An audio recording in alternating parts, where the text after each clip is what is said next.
नमस्कार। ब्रेक के बाद आप सभी का एक बार फिर बहुत स्वागत है। खबर फर्रुखाबाद से है, जहां पुलिस ने लूट की घटना को अंजाम देने के आरोप में पीड़ित के साथी सहित 5 आरोपियों को गिरफ्तार किया है। उनके पास से पुलिस को लूटी गई नकदी भी बरामद की गई है।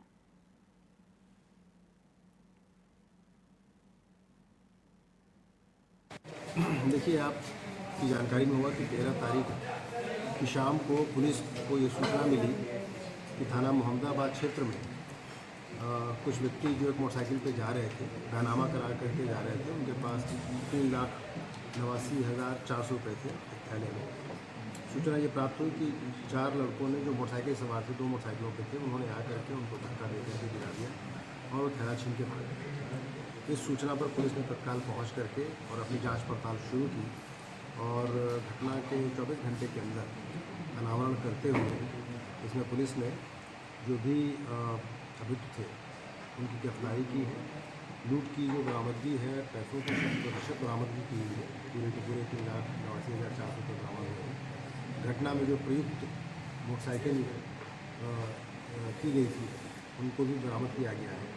पूछताछ से भी प्रकाश में आया कि इनके द्वारा कुछ दिन पहले एक मोबाइल फ़ोन भी छीना गया था, वो भी उनकी कस्टडी से बरामद हुआ है और अभियुक्तों से पूछताछ करके इसमें अग्रिम कार्रवाई की जा रही है। उनका आपराधिक इतिहास ज्ञात किया जा रहा है, इनके द्वारा और क्या क्या घटनाएँ की गई हैं इसकी जानकारी प्राप्त की जा रही है और इनका डॉसियर वगैरह बनाया जा रहा है। और इस काम के लिए ये इतना शीघ्र घटना का नामकरण किया गया है थाना मोहम्मदाबाद पुलिस और क्षेत्राधिकारी के निर्देशन में। उसके लिए पूरी टीम को मेरी तरफ से 5,000 रुपये का इनाम दी जाएगी। सर, बरामदगी क्या क्या हुई? बरामदगी में जो पहले लूटा गया एक फ़ोन था वो बरामद हुआ है। इसके अलावा 2 मोटरसाइकिलें जो घटना में यूज़ की गई थी, लूटा हुआ कैश 3,89,400 रुपये, ये सब बरामद हुआ। ये घटना सर घटनाओं को अंजाम दे चुके हैं। इसके बारे में पूछताछ देखिए आप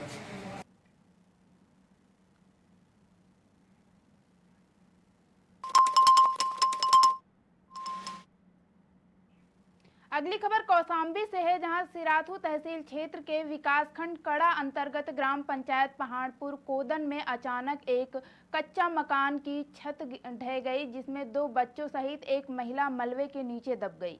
पति ने देखा तो ग्रामीणों को शोर मचाकर बुलाया। ग्रामीणों ने कड़ी मशक्कत के बाद मां सहित दोनों बच्चों को बाहर निकाल लिया है, जिन्हें उपचार के लिए निजी हॉस्पिटल में भर्ती भी कराया है, जहां उनका इलाज चल रहा है।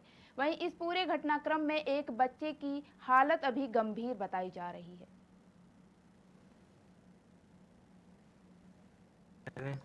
मैटर ये है कि भाई साहब, हमारे गांव में एक घर गिर गया था, जिसका जो है 4 लोग दब गए थे। नीरेंद्र कुमार विश्वकर्मा जो है स्वयं निकल कर जो अपने बच्चों को जो है जो नहीं निकाल पाए थे, फिर गांव वालों को बुलाया गया है और तीनों दबे थे, फिर फड़ुआ लेकर निकाला गया है, जिसमें से 3 लोगों का इलाज अभी जारी है, अस्पताल में चल रहा है। आप क्या नाम है? मेरा नाम राजू पाल है। कौन है आप? मैं गाँव का ही निवासी हूँ, पड़ोसी हूँ। मामला ये था यार कि हम लोग शाम को सो रहे थे, 10 बजे की बात थी और लेटे थे और अचानक छत गिरी और बच्चे हमारे दोनों दब गए और हमारी औरत भी दब गई थी। उसको निकाले तो हम भी बाहर निकले। जब नहीं हमारे बस का था तो बाहर हम आके गांव में आवाज़ दिए चिल्लाने, तब सब आदमी आए तो 4-5 फरुआ लेके तब बच्चों को निकाला गया। कहाँ का मैटर है? ये पहाड़पुर का मैटर है। क्या नाम? ये नीरेंद्र कुमार विश्वकर्मा। मैटर ये है कि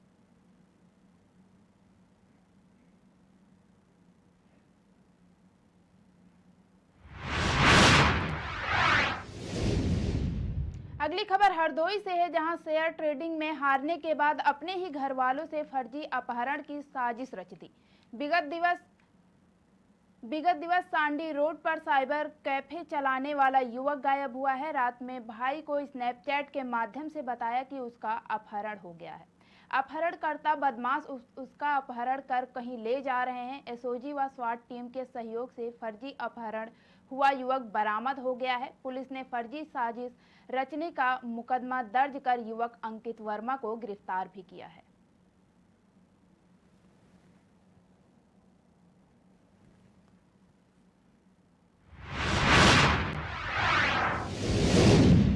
अगली खबर वाराणसी से है, जहां देव दिवाली के बाद गंगा तट पर बिखरे धार्मिक निर्मल को बटोरने के लिए नमामि गंगे ने महर्षि योगी वेद विज्ञान के विद्यापीठ के वेद पाठी बाटुकों के साथ बीड़ा उठाया है। बता दें कि संकटा घाट, सिंधिया घाट के मणकणिका घाट तक गंगा किनारे पड़े हुए निर्माल्य, पॉलीथीन, कपड़े, चुनरी और धार्मिक तस्वीरें इत्यादि को बटोरने का नगर निगम के कर्मचारियों को सुपुर्द किया गया है। इस दरमियान लोगों ने स्वच्छता बनाए रखने की अपील भी की है।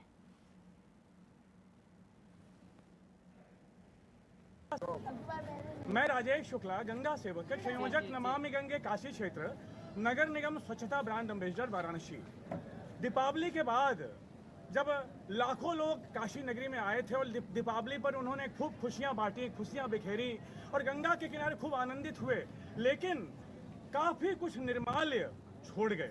हमने यहाँ वेद पाठी बटुकों के साथ नमामि गंगे की ओर से जो ये बटुक हैं, वेद पाठ करते हैं, निरंतर रोजाना उनके साथ मिलकर सिंधिया घाट से मणिकर्णिका घाट तक यहाँ जो जितने भी गंगा के किनारे जो निर्माल्य हैं, पॉलीथीन हैं, अन्य गंगा को प्रदूषित करने वाली सामग्रियाँ हैं, बहुतायत गंदगी करने वाली सामग्रियों को बटोरा और उसको कूड़ेदान तक पहुँचाने में हम सहयोगी बने हैं। और निवेदन इतना है कि गंगा के किनारे हम खुशियाँ मनाते हैं, खुशियाँ बिखेरते हैं, बांटते हैं और गंगा हमें आनंदित करती हैं, तो हमारी भी जिम्मेदारी होती है इन वेद पाठी बटुकों के साथ नागरिकों की भी, भारत सरकार के साथ सभी की जिम्मेदारी होती है कि हम अपना योगदान करें, अपने दायित्व को समझें और अपने जो कार्य हैं उनको गंगा के प्रति भी समर्पित करें। यदि हम गंगा के किनारे स्वच्छता रखते हैं तो निश्चित रूप से जो लाखों पर्यटक हमारी काशी नगरी में आते हैं उनको भी देखकर अच्छा लगता है। हम निवेदन करते हैं या आह्वान करते हैं इन वेद पाठी बटुकों की तरफ से भी कि आइए मिलकर गंगा किनारे गंदगी न होने का संदेश पहुंचाएं। नमः पार्वती पतये हर हर महादेव। मैं राजेश शुक्ला, गंगा सेवक के संयोजक।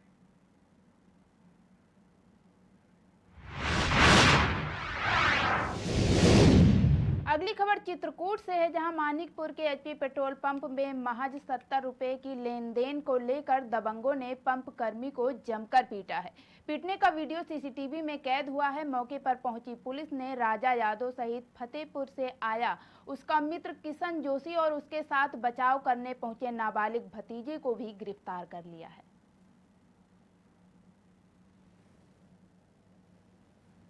पेट्रोल पंप में मारपीट हुई तो कैसे हुई और क्या मामला है? एक बाइक से 3 लोग आए और बोले 410 का पेट्रोल डाल दीजिए। जब पेट्रोल डाल रहे थे उनको 0 फाइनल करके दिखाया और डालने लगे। जब 270 रुपये हुआ तो उन्होंने कहा बंद कर दो। बंद करने के बाद उन्होंने 200 रुपये ऑनलाइन पेमेंट किया, 70 रुपये देने के लिए ना कर रहा था। तो हमने बोला 70 रुपये दो भाई। उसने बकवास करने लगा, दारू के नशे में था। और उसके बाद उससे बातें होने लगी कुछ देर और बोला कि ये पैसे नहीं दूंगा। बस इसी चलते थोड़ा मारपीट होने लगी। ये जब बहस हुई फिर 70 रुपये आपको दे दिया कि नहीं दिया था? दे दिया, बाद में दिया। जब उससे बोला कि हम मोबाइल तुम्हारा 200 किए हो तो 70 रुपये क्यों नहीं कर रहे हो, तो फिर बकवास करने के बाद किया। फिर क्या मामला, मारपीट कैसे हुई? मारपीट उस बात कुछ देर बाद चला गया। आधा घंटे बाद 1 दर्जन से अधिक लोगों को बुला लिया है मारपीट करने के लिए। क्या हुआ फिर? हम लोगों को मारा है उन्होंने। मारने में कहाँ चोटें आई आपको? मारने में मेरे यहाँ कई लोग कपड़े फट गए। और किसको चोटें आई? एक मेरे डीजल में जो मेरा साथ में था उसको भी काफ़ी मारे हैं। पैसे उससे काफ़ी कम हो गए। हमारे 14,190 रुपये छीन ले गए। और उनका डीजल में कौन था? डीजल में आदित्य मिश्रा था। उनका भी कैश कुछ छीना गया कि? उनका हाँ कैश छीना गया है। उनका कितना कैश छीना? उनका शायद 4100 कुछ ऐसे कुछ रुपये, 60 कम था उनका। क्या नाम है आपका? मेरा नाम राजकुमार। कहाँ का ये मामला है? ये मानिकपुर विंध्यवासिनी का। पेट्रोल पंप में मारपीट हुई तो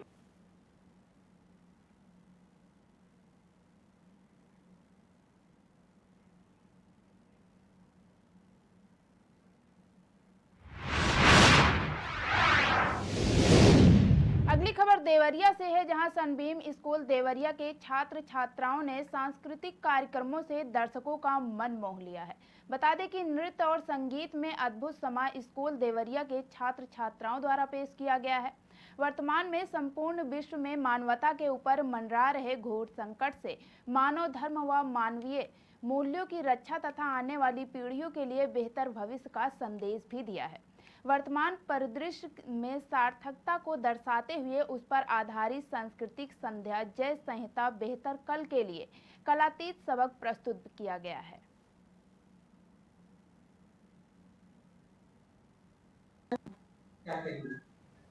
यार सबसे पहले तो जय हिंद सभी को। और सनबीम स्कूल देवरिया इस साल का एनुअल फंक्शन का हमारा थीम है जय संहिता और timeless lesson for better tomorrow, आने वाले कल के लिए एक सबक। जय संहिता का मतलब क्या है? इसमें हम ये दिखाना चाह रहे हैं, बच्चों की झलकियों और प्रस्तुतियों से आज आपको पता चलेगा और उनके सारे प्रदर्शन, सारे परफॉर्मेंस बच्चों को आज के बाद हमें याद दिलाएंगे कि इतिहास को सीखने का प्रयास करें और पिछली गलतियों को दोहराने से बचें। जैसा श्री कृष्ण भगवान ने कहा है कि धर्म और कर्तव्य की राह पे चलते हुए भाईचारा, प्यार और समानता के साथ सभी रिश्तों को एक साथ लेकर चलना चाहिए। यही मनुष्य का कर्तव्य है। Thank you. जय यार सबसे पहले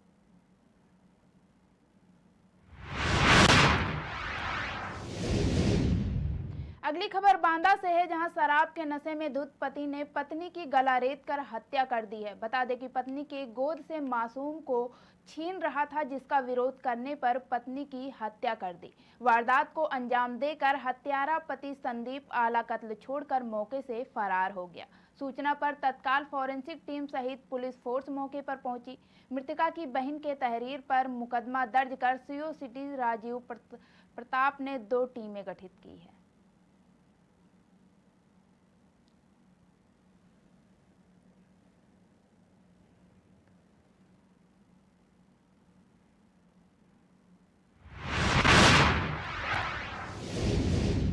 अगली खबर सूरत से है, जहां डंपर चालक की लापरवाही सामने आई है। बता दें कि तेज रफ्तार डंपर चालक ने छात्र को उड़ा दिया है। घटना का दर्दनाक मंजर सामने आया है। सौभाग्य से विद्यार्थी जीवित है। घायल छात्र को हॉस्पिटल भेजा गया है। छात्र के कमर और पैर के हिस्से में चोट लगी है। पिता जिगेश मकोडिया ने शिकायत दर्ज करवाई है। पाल पुलिस ने आगे की जांच शुरू की है।